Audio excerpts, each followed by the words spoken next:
ગ્રુપનું સ્વરૂપ. જિનાલયમાં પ્રવેશ કરવાથી માંડીને બહાર નીકળીએ તે દરમિયાન 10 બાબતોનું પરિપાલન કરવાનું છે. આ 10 બાબતોનું 10 ગ્રુપ એવા છે કે પ્રત્યેક ગ્રુપમાં 3-3 સબગ્રુપ સમાયેલા છે. 3-3 બાબતોને સૂચવતા એ 10 ગ્રુપોનું 10 ટ્રીકથી ઓળખવામાં આવે છે.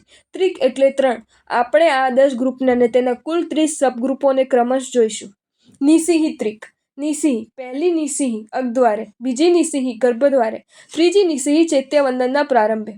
શબ્દાર્થ. નિસિહી એટલે નિષેધ કરવો, રોકવું, અટકવું. 3 નિસિહી દ્વારા 3 જગ્યાએ વિવિધ કાર્યોનો ત્યાગ કરવાનો છે. પહેલી નિસિહી સંસારના તમામ પાપ કર્મોનો ત્યાગ માટે જિનાલયના મુખદ્વાર પાસે બોલવી.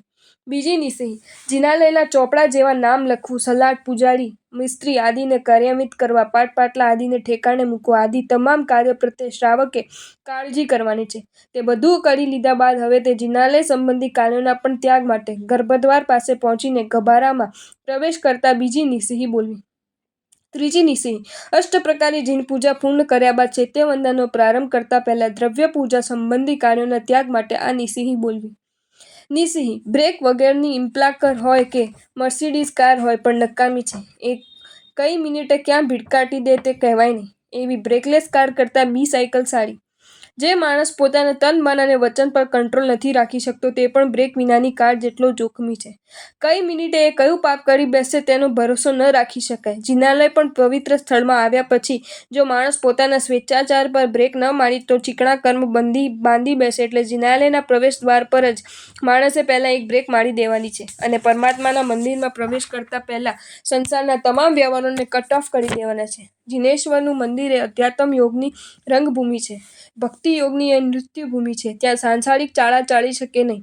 મનની માયાના બધા જાળા ફગાવી દઈને અહીં પરમાત્મામાં એકાકાર બનવાનું છે. સાંસારિક વ્યવહારોમાંથી મન, વચન, કાયાના યોગોને નિવૃત્ત કરવા માટે નિસિહીનો પ્રયોગ કરવાનો છે. નિસિહી બોલવાથી એ સંકલ્પ થાય છે અને સંકલ્પ થાય એટલે 3 યોગો પર આપોઆપ કંટ્રોલ આવી જાય છે.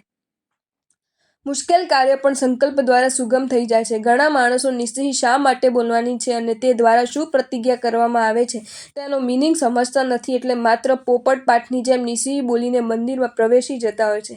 નિસિહી દ્વારા થયેલી પ્રતિજ્ઞાનો ખ્યાલ નથી એટલે પછી યથેચ્છ રીતે વર્તે છે. ડાફોડિયા મારે છે, રંગમંડપમાં ઊભા રહીને વાતો કરે છે અને ઘોર કર્મોને ઉપાર્જે છે. આવા આત્માઓ આ નિસિહી ટ્રીકને સમજે અને પોતાની સ્વચ્છંદ ચેષ્ટાઓ બંધ કરે. કેટલાક કથા પ્રસંગો. એ ધંધુકા નગરનો શ્રાવક હતો. જિનદાસ એનું નામ હતું. રાજા ભીમદેવે તેને દંડનાયક તરીકે નિમ્યો હતો. પૂજા કરતા એક સૈનિકે આવીને પૂછ્યું કે આ ચારણે ઊંટની ચોરી કરી છે તેને શું સજા કરવી? જિનદાસ નિસિહી કહીને મંદિરમાં પ્રવેશ્યો હતો એટલે મોઢેથી બોલ્યો તો નહીં પણ ફૂલની ડીટડી તોડીને ઈશારાથી ફાંસી આપી દેવાનું સૂચન કર્યું. ત્યારે પેલો ચારણ બોલ્યો કે જિનેશ્વર અને જિનદાસનો ક્યાં મેળ ખાય છે ખરો? એક તારણહાર છે તો બીજો મારણહાર છે. અંતે જિનદાસે સજા રદ્દલ કરી અને નિસિહીનો ભંગ થવા બદલ પ્રભુ પાસે ક્ષમા યાચના કરી. બીજો એક મોટા શહેરમાં એક ભાઈ પ્રવચન સાંભળીને મારી પાસે દોડી આવ્યા. સાહેબ, આજે આપે સંસારના કાર્યો જિનાલયમાં ત્યાગવાની જે વાત જણાવી એ મારા હૃદયને અસર કરી ગઈ છે. આજ સુધીમાં 3 વાર મેં દેરાસરના કમ્પાઉન્ડમાં મૂર્તિ અને છોકરી દેખાડવાનું પાપ કરેલ છે. મને પ્રાયશ્ચિત આપો અને ધર્મસ્થાનમાં કરેલા આ મહાપાપથી મને બચાવી લો. હવે પછી હું ક્યારે પણ આપણી આ પવિત્ર જગ્યાએ પણ પાપ નહીં કરું. નિસિહી ટ્રીકનો જીવનભર પાળીશ. કેટલીક સાવધાની.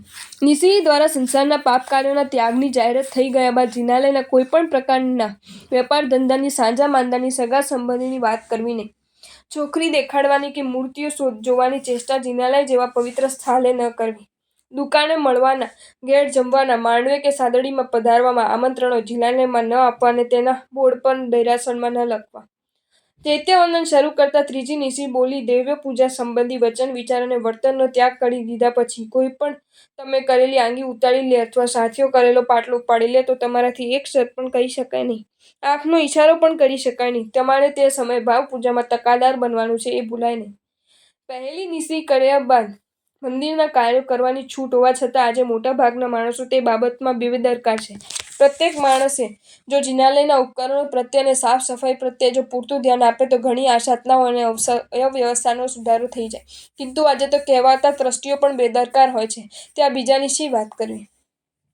મંદિરમાં કોઈના છિદ્ર ઉઘાડા કરનારું, હૃદયના મર્મને ઘા કરનારું વાક્ય તો ક્યારેય પણ ન બોલવું. જો તમને આ વિડીયો ગમ્યો હોય તો આ વિડીયોને લાઈક કરો અને મારી ચેનલ જૈન ફેક્ટ્સ એન્ડ સ્ટોરીઝને સબસ્ક્રાઈબ કરો. ધન્યવાદ.